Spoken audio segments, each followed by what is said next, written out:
Bismillahirrahmanirrahim, chers élèves, j'ai l'honneur de vous présenter cette vidéo afin que vous puissiez suivre vos leçons à distance et vous garantir un bon déroulement des activités d'apprentissage en sciences de la vie et de la Terre. Sur cette plateforme de Google Classroom, vous pouvez toujours poser vos questions, vos suggestions et je suis là donc à vous répondre. Soyez les bienvenus et je vous souhaite un bon courage. Alors, nous continuons les activités de la troisième unité, les phénomènes géologiques accompagnant la formation des chaînes de montagnes et leur relation avec la tectonique des plaques. Nous allons d'abord commencer par un petit rappel de ce qu'on a vu la dernière séance concernant le deuxième chapitre, métamorphisme et sa relation avec la tectonique des plaques. Durant cette séance, on a découvert qu'est-ce que c'est qu'une roche métamorphique. On a dit que ces roches se forment dans des zones de convergence, les zones qui subissent des contraintes tectoniques compressives. Les roches préexistantes subissent des variations de pression et de température. Ce qui conduit par la suite à la formation de ce type de roches qui sont appelées les roches métamorphiques. Alors ce mécanisme-là, ce processus de formation des roches métamorphiques s'appelle le métamorphisme. Les roches métamorphiques dans les zones de subduction, ce sont principalement des roches qui ont subi des pressions et des températures durant l'enfouissement de la lithosphère océanique, plutôt la croûte océanique qui est constituée principalement du basalte et du gabbro, donc le basalte qui est une roche volcanique et le gabbro qui est une roche plutonique. Lors de l'enfouissement de la croûte océanique, ces deux roches vont subir des variations de pression et de température. Comme ça, nous allons avoir la formation des roches métamorphiques issues de basalte et de gabbro qui sont appelées métabasalte et métagabbro.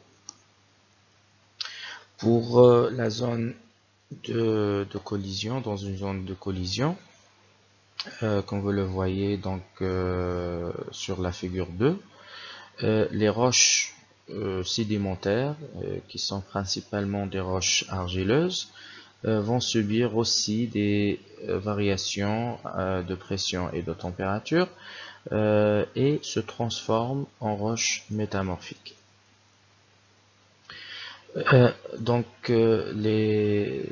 La deuxième partie de la première question, déterminer le facteur qui influence le plus dans les deux cas.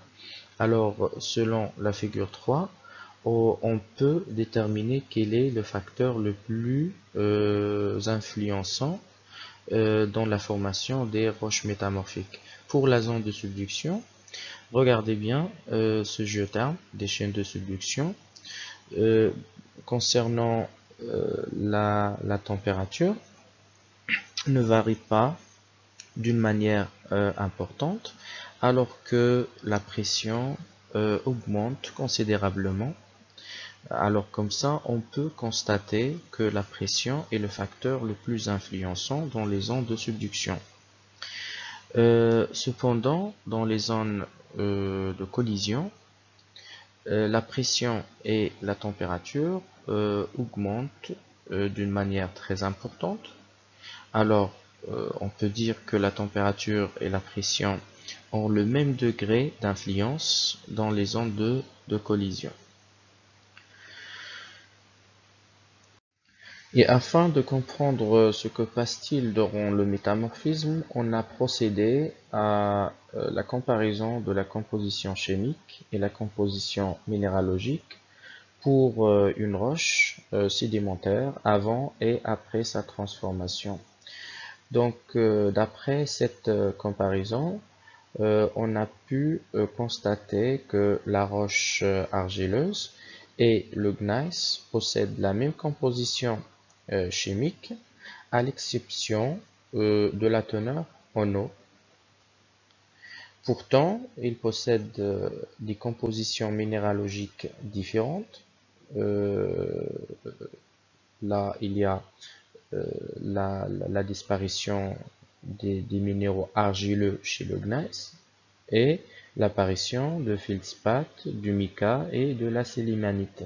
Ça veut dire disparition des minéraux et apparition de nouveaux minéraux. Donc comme ça, on a pu déduire que ces roches, lors du métamorphisme, conservent leur composition chimique avec des transformations minéralogiques, donc accompagnées bien sûr par la libération de l'eau. Donc ici, il y a une faible quantité de l'eau, ça veut dire il est libéré lors du métamorphisme.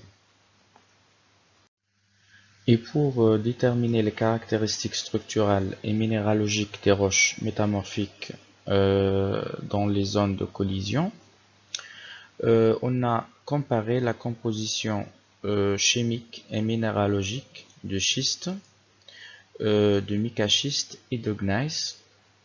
Comme vous l'avez constaté, la composition chimique est à peu près la même chez les trois roches, ce qui nous a conduit à déduire que ces roches qui présentent des compositions minéralogiques différentes résultent de la transformation de la même roche mère, la roche argileuse, qui est une roche riche en silicate d'alumine. Concernant l'intensité de métamorphisme chez les trois roches, on peut le déduire d'après la quantité de l'eau contenue dans ces roches. La roche qui a subi un métamorphisme qui est intense contient peu de l'eau, donc 1,39%.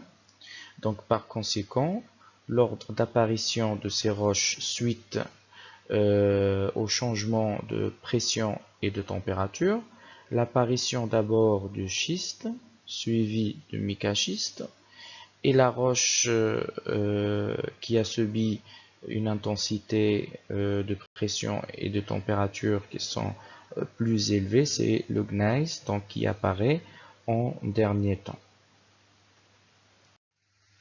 Afin de comprendre l'origine de la différence en composition minéralogique chez les trois types de roches, on procède à l'étude de la figure 5 qui représente des images montrant des échantillons des roches métamorphiques ainsi que des observations microscopiques de leurs lames minces.